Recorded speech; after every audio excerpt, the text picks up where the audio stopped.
listening to Parent Projects. Hey guys, and welcome to this week's release of the video podcast. We are going to try things a little different, and we are streaming live for our membership on our Facebook Clubhouse, the Parent Projects Clubhouse, as well as out to our YouTube channel. So thanks for joining us. Hey, on today's show, I've got Todd Cress of ADL Solutions. ADL Solutions is your one-stop shop for aging in place, which, if our members have been following through the week, has been a major focus for us here at Parent Projects. Todd's going to give us some wonderful tips for what we can do as adult children and advocates of the aged as they set in and prepare to build their Alamo.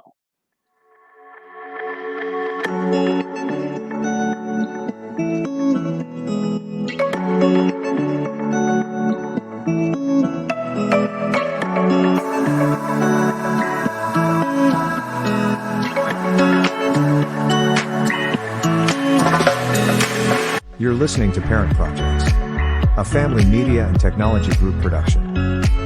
Now here's your host, Tony Siebers. And we'll welcome back into the podcast. We've got Todd Cress here. Todd, welcome into this week's edition of the Parent Projects podcast, joining us. And I believe you are joining us from your offices down in the East Valley. Is that right? That's correct. Thanks for having me. Awesome. It's great to see you.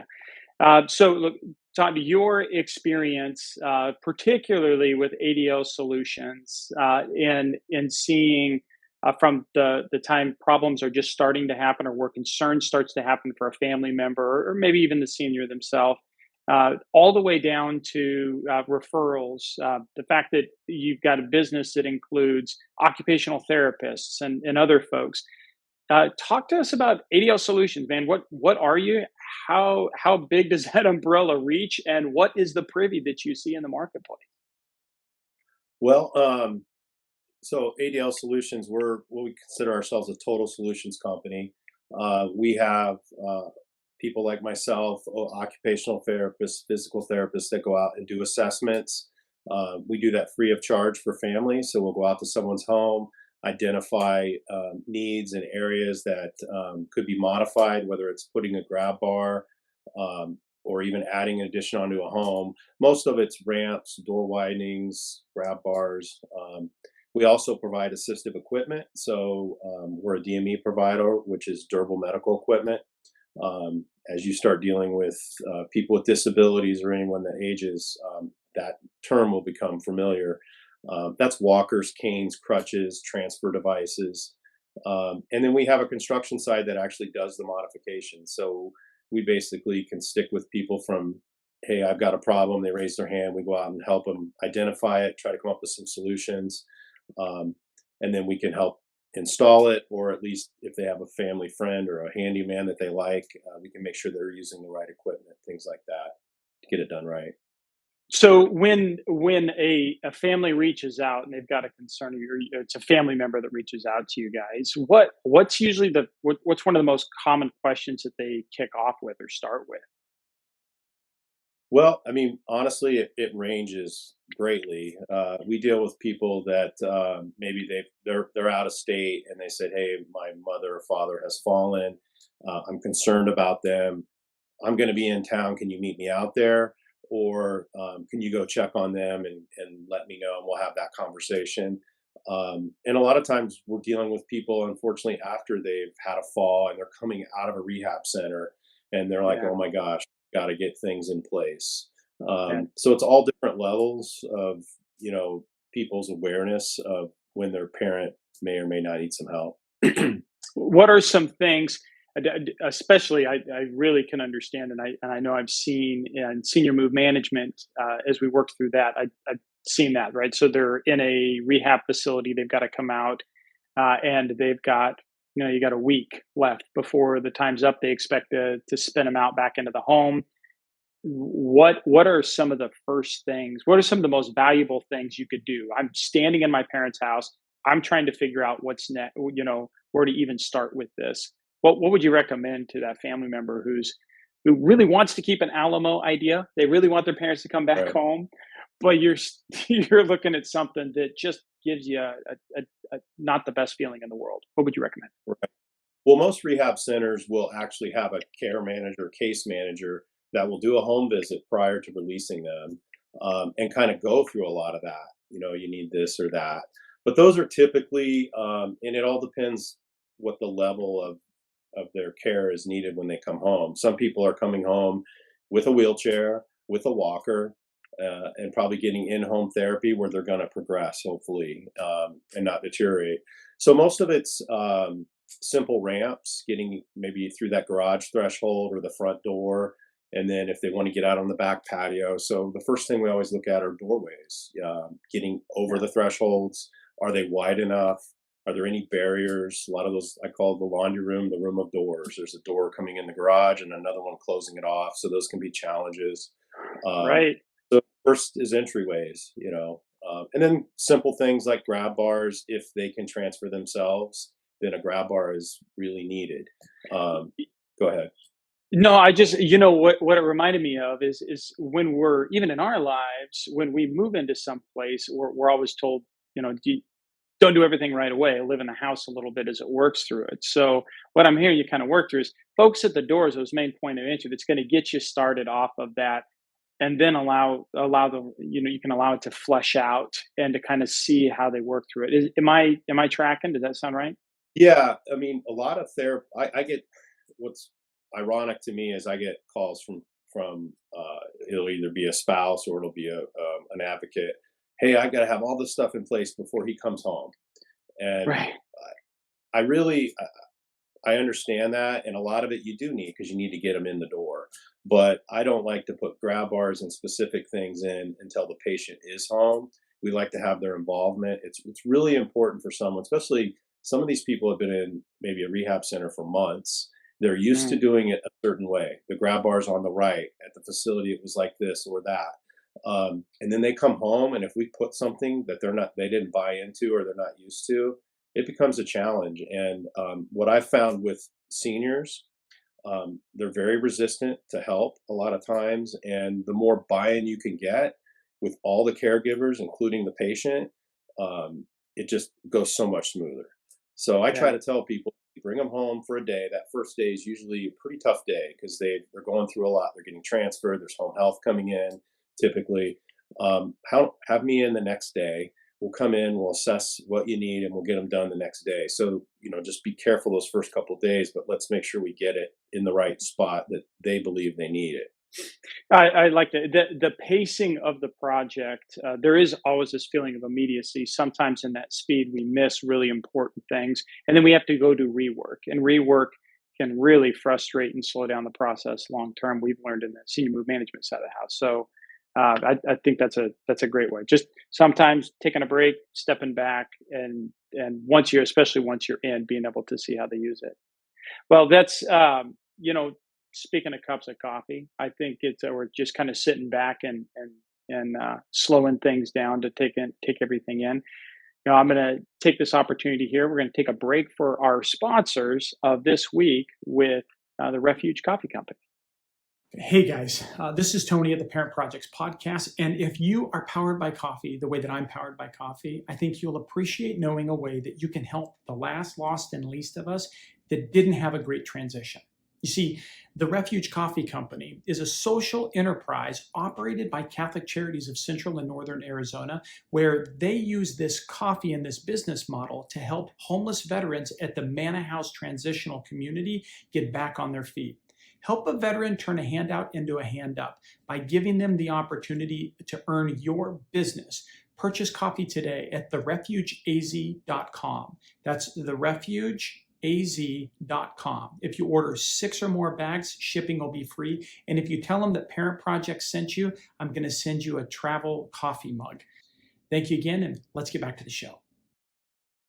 We've still got Todd Cress here with ADL Solutions. And so, Todd, you've got your family member back to the house. You've gotten them through thresholds. You're getting an understanding of things that need to be done. Let's also take into the account maybe they didn't come out of the house in the first place. It's that family member who really understands that they want to leave their parent in the home as long as possible. But to your comment, which I think is like a lot of our members, They don't live here. They live someplace else. So now they have to remotely manage a contractor and deal with a contractor from someplace else. You're a brilliant contractor. You guys have been doing this for a long time. You train contractors in how to assemble and to put these things in to do this so safely. Help us understand is what can families do to make them better clients when they're trying to run in and solve this problem with you or with other contractors? Um, yeah, I mean, obviously that's a typical problem, and I appreciate the kind words. We have been doing this a while. The work we do certainly isn't rocket science. Any contractor can do it, or even a handyman. Um, what's important is that they understand the needs of the people they're dealing with, and that's different than a normal contractor. A normal contractor just goes in and uh, does a job, and they don't have to think about the needs now and the needs in the future. So a lot of it is a good accessible contractor will ask, okay, what's the situation, or they'll go to the home and they'll talk to the family and see where they're at now and where they're going to be. So really importantly, it's trying to understand kind of the needs now and maybe 5, 10 years down the road, so that you're not spending money on one thing and then in a year or so it's obsolete and you have to do something else. So I think a lot of it is finding somebody that's reputable.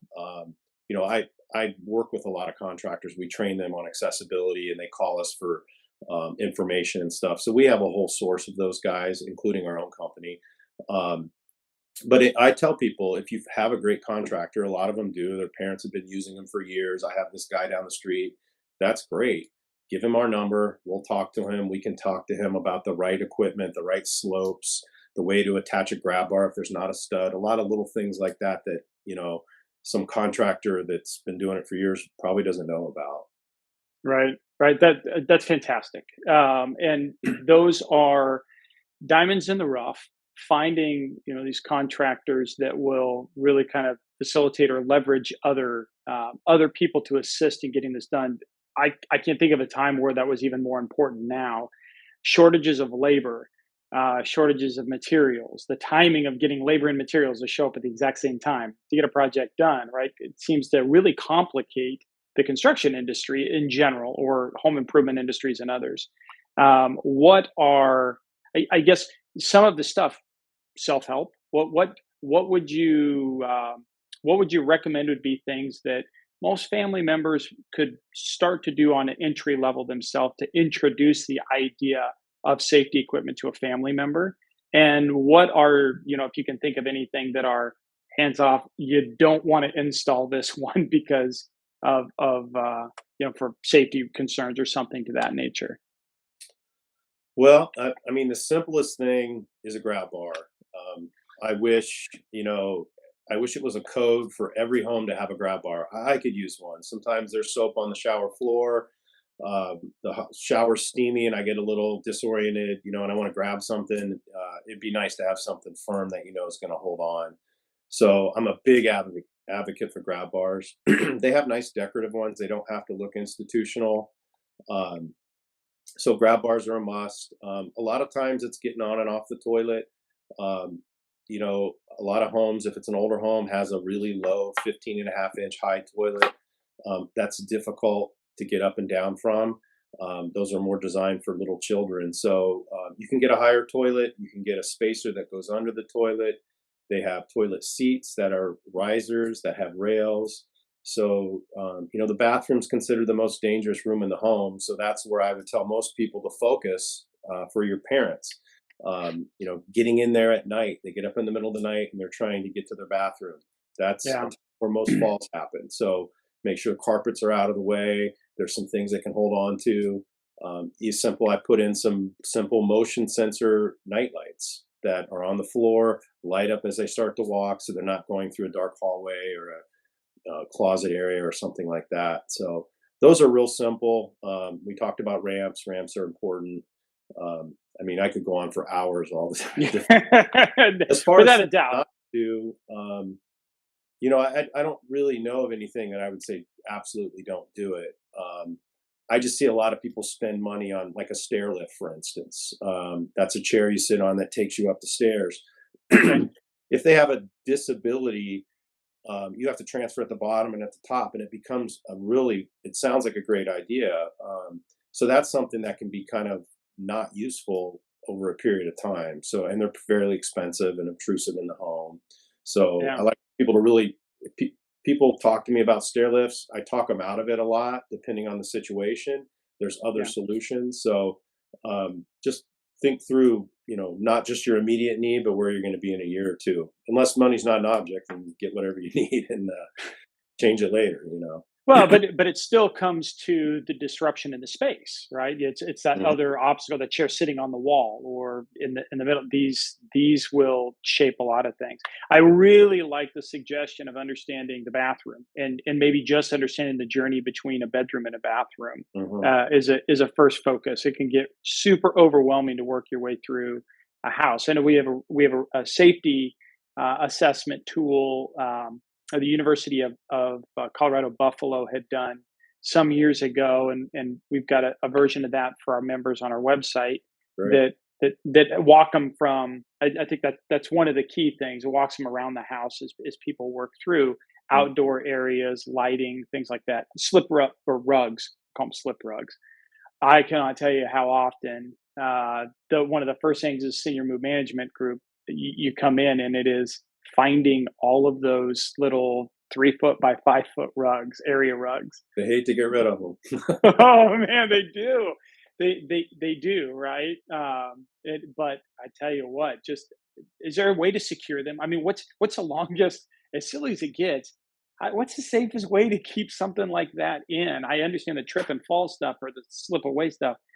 Do they really got to go pretty dang quickly, or what are your thoughts? Well, I mean, they are trip hazards. There's double-sided tape, things you can do, Yeah, but then when you want to clean, you got to pull them up, and that wears off. And it really it depends the level. If they're scooting their feet and not picking up their feet as well, it's definitely a trip hazard. And if they're not paying attention, that's a lot of the times what people trip on, and a lot of it's coming just into their kitchen or some place that they're not. You don't normally think they're going to trip. yeah, yeah. Well, that is a fantastic starting spot to get everybody just oriented. Some of those first early projects to work through. I think we're going to take a break in between these blocks up here and get one more word into helping manage your project with our Senior Moves Connect app.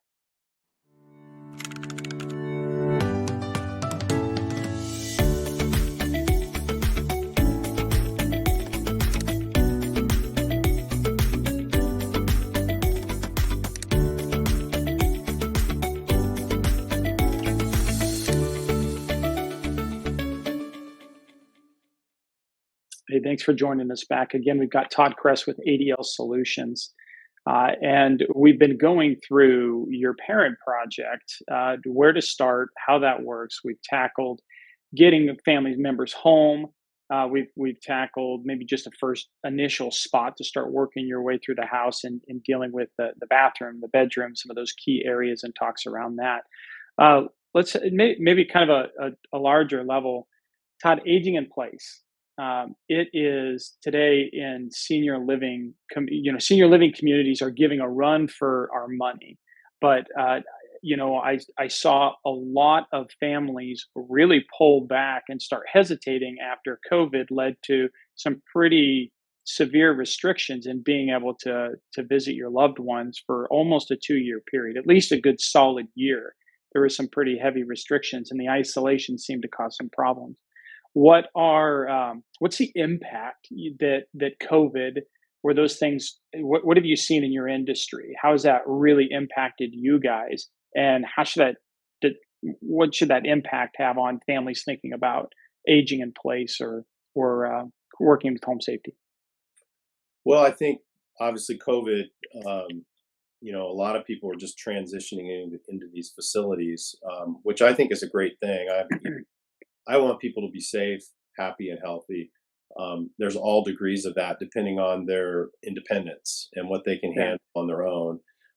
I think there's been studies over the years, obviously, I'm sure you've talked in your segments how the baby boomers are kind of flooding the senior market right now. All services are being overwhelmed as far as, facilities go. And there's this whole transition to having independent, assisted, and then memory care units in these facilities. And they're great places to be. But most people don't want to be there. And like you said, COVID has made sometimes you feel like they're trapped there if something like that would happen again. And it's actually, for the most part, less expensive to make some modifications, maybe get some home care, some people visiting every so often at your home. So if it's done right, I think it can be a lot more affordable and probably everyone happy if it's done right at home. I've seen, I've seen a steady pace of home modifications. I really haven't seen, and I think it's just how many people need help. I haven't seen a big change like after COVID. We're doing a lot more home modifications. I mean, there's just a lot out there to do as it is. Um, Yeah. but I'm sure a lot of families are there. I know I'm there with my parents. They're not ready to need a lot of home services, but I don't want to have them go into a place if they don't need to. Right. Well, in the United States, as more and more of these baby boomers are pushing in, the expectation on that communities and what a community needs to do and what it should look like, boy, that really has stepped that up to entice them to lifestyle and Hmm. and living something to that nature. Um, Isolation. If I would agree, in our family situation, I know that my mother-in-law wants to stay put as long as she possibly can, because she has community that's around her and where that community works. And those are, as long as we can continue doing that safe, just like we want everybody safe, happy, and healthy for they're going to be. That's fantastic. Hey, what are any major challenges or anybody in our Phoenix market as we look maybe over the course of the next year? Anything that you see on the horizon that businesses should be aware of, builders in general?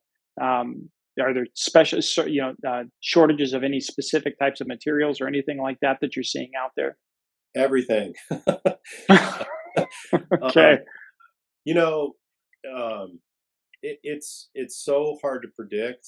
I have about 5 different crews that do construction work. We do 2 or 3 showers a week, doing barrier-free showers, and every week I get a different feedback. This I can't get this. I can't get that. We have an office in Flagstaff. He can't get that. So it just seems like it's a rotating issue where, just something as simple as the black ABS piping that you use for drains, all of a sudden in the last couple months, it's hard to find. We're going to 5 different Home Depots or plumbing supply stores to get the simple stuff that was plenty of before. Um, and pretty much any specialized item that's like we do changing tables for schools for young children and things, and anybody that's building stuff, uh, like if you're ordering equipment and it's being built as you order, that stuff's taking forever now because their supply chain is slowed down. Um, Yeah. but literally, I mean, everything's gone up. It's hard to find stuff. It's very hard to predict the length of some projects because of materials. It's hard to say what's not coming and what's going to be there. It's kind of a crapshoot. So a little bit of patience, particularly if you've got a lot of the more custom stuff that we might have out or that's going to be built in, making sure that we've got some patience in foresight. So plan ahead Yeah, for things like that. and a lot of the contractors that buy from us call us the Home Depot of accessibility. I'm certainly not that, but I carry every size grab bar, 12-inch up to 48. They come in different diameters, inch and a quarter, an inch and a half. I have every size. We have special flip up bars, special transfer bars. We have ramps, aluminum and rubber, um, barrier free showers. I mean, we inventory and stock a lot of this stuff. One, because of our own projects, and two, a lot of guys rely on us to have it. It's pretty good, big cost for us to do, but we're trying to stay ahead of that supply curve because we see it coming, and our suppliers will tell us, "Hey, we're getting low on this." So we try to keep the normal equipment. When I say normal, accessible equipment in. I can't control what Home Depot has and stuff, Right. but yeah. So we try to keep our schedules pretty consistent by inventorying and keeping our own stuff here. Well, I mean, look, your leadership and just in general in the industry and creating that focus and keeping that focus on the specialties that are needed in the aging population, like that's awesome. And for those of us working through a parent project, it means a lot to know that there's contractors like you out there. So I appreciate you taking time today to walk through the trade to understand, take a little of the mystique out of it, and help us to kind of get our heads straight when we want to make it safe before they fall and get everybody into that good, safe, happy, healthy place, to use your words. I really appreciate you being with us, Todd. Thank you. Yeah, thanks for having me. We're here to help. So just we take all calls and we try to get out as quickly as we can to help people out if they need it. Great, great. Todd, thank you. Best way that people can get a hold of you guys if they need to? So best way is just call the office. It's 480-636-1816. You can also go to our website. I think it's down there at adl-solutions.com. That you can type in a message from there, reach us that way, or send us an email. So pretty much we'll respond as quickly as we get it.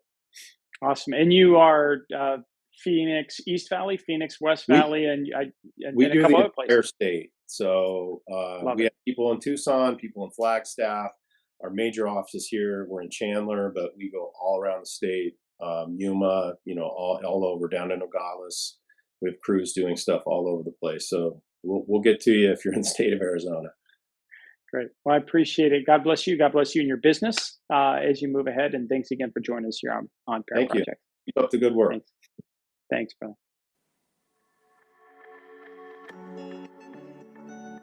Well, that's it for the team this week, and thanks for joining us. If you've enjoyed the content, remember to subscribe and to share this episode on the app that you're using right now. Your reviews and your comments, they really help us expand our reach as well as our perspective. So if you have time, also drop us a note. Let us know how we're doing.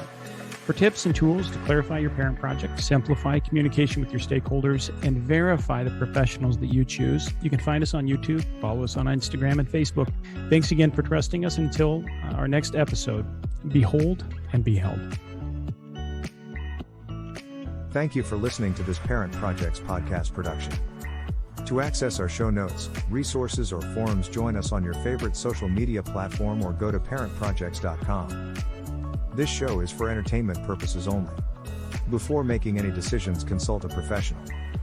This show is copyrighted by Family Media and Technology Group Incorporated and Parent Projects LLC. Written permissions must be granted before syndication or rebroadcast.